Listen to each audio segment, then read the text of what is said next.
ปฐมสัญญากันไว้เตรียมใจต่อมัธย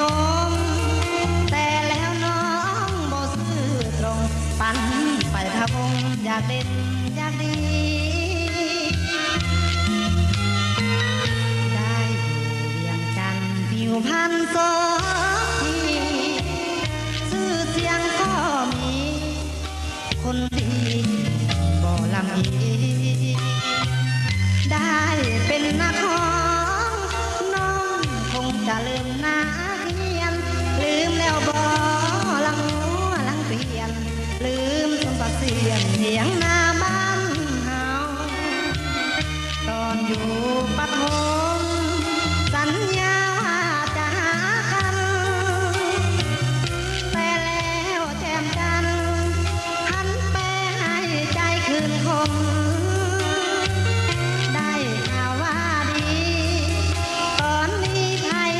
ก็นิยมสมแล้วน้องไปพะบงชื่อเสียงสูงส่งดังก้องโลกาเป็นดาวเถิดสาวบ้านนาอย่าให้เสียค่าสมบัติไปเป็นหงส์ตั้งใจเถิดน้องอย่าได้หุ่มทองกับโดงดังแล้วอย่าหนงเดี๋ยวเขาจะส่งกลับคืนบ้านนา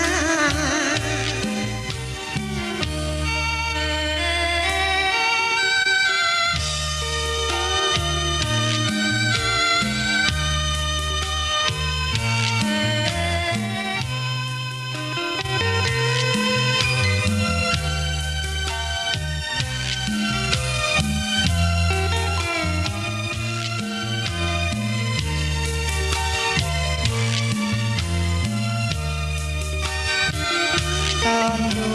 ปฐมสัญญาจะหากันแต่แล้วแจ่มจันทร์หันไปให้ใจคืนคมได้ข่าวว่าดีตอนนี้ใครก็นิยมสมแล้วน้องไปพะบงชื่อเสียงสูงส่งดังก้องโลกา